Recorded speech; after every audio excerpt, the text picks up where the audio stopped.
It is hard because people think, oh, animation must be really easy because it's just your voice. And I was like, actually, it's a little bit, I think, harder. Harvey, how are you doing? Good. How are you?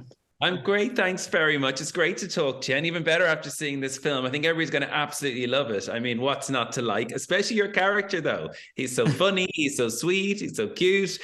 What did you think when you first saw like the animated image of that character? Do you know what I mean? Because even you don't even need to hear him, but like loving him. Yeah, just when I first saw him, I think I got a little teary-eyed because I was like, oh my gosh, like because you create the character not knowing what they're going to eventually look like. You're just doing the voice of this character and how they're going to move their facial expressions and whatnot. And when I saw it, I was like, that's me. That's me. I'm a dog. It was really nice and really sweet moment. And seeing the final product, it's just phenomenal. Like the technology of the animation and this world, like I think it's bringing animation to the next level. I've seen nothing like it before. Yeah, I mean, you're right. It does. It's really striking. But it's funny what you say. So do they use the real person? Do they try to put a little bit of you into the animation when they're doing it then? Is that a conscious thing by the animators? Do they tell you that?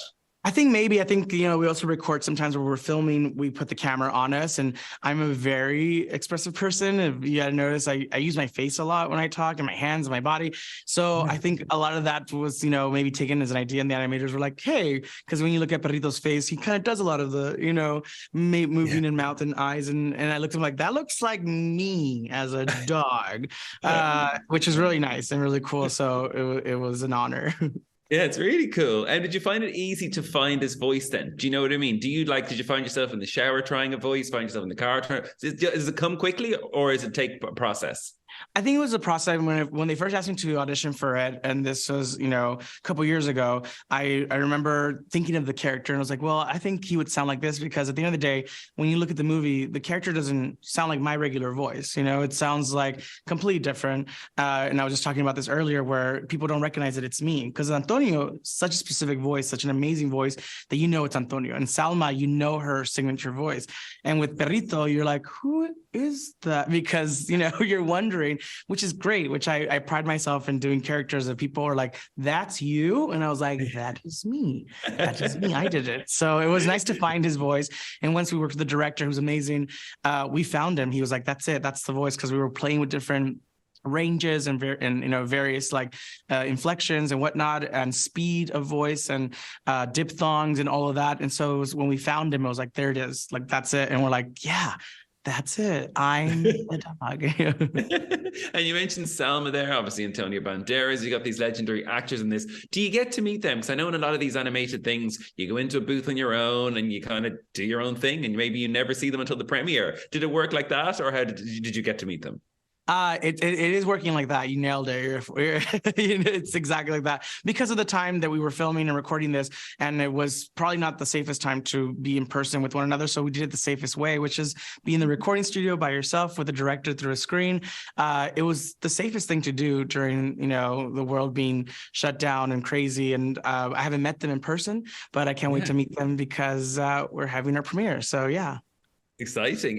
You mentioned the audition process earlier on. I mean, were you excited? Was there nerves? Like, were you a fan of Puss in Boots already, like most of the world is? Oh, yeah. I was a big fan of the French, or the franchise, the Shrek franchise. So it's like Shrek and then Puss in Boots, would play in my household all the time. I remember my, brothers and sisters watching that show, or we're watching the movie over and over like it was a show, because it's on loop. It's one some of those like animated films that you can watch once and you're like, that's it. But there's some films that you could literally have on loop and the joke is still funny and the scene that you love is still great every time you see it.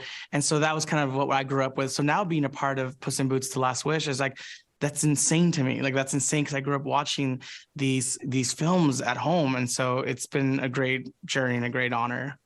Yeah, and you mentioned the comedy and the laughs. There's so many in this. But I was wondering, when you're doing voice acting, is it harder to hit those beats that they say in comedy? Do you know what I mean? When you're kind of doing something that's going to be something else depicted on screen that we see, is it harder? It totally works, but I wondered how you do it.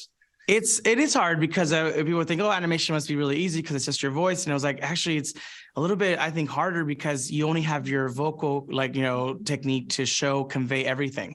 You can't rely on your body and your mannerisms to show that I'm sad or that I'm, angry, or that you literally just have your vocal cords, and you have to tell a story with just your voice, and your voice has to convey that, and has to be like, so there was a really sweet moment with, Puss, and he's under the tree and his heart's like pulsing really fast, and Perrito comes over and literally says, "What's wrong, Puss?" Like he's there to comfort him, and he literally lays on him and his heartbeat slows down.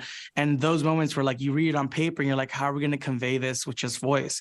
And then let the animators do their job and make it, connect. And they did such a beautiful job. It's so, it blows my mind. It's so beautiful. Yeah. Well, listen, thank you so much for your time, and congratulations on the film, Harvey. Thank you so much. Have a good one. Bye-bye.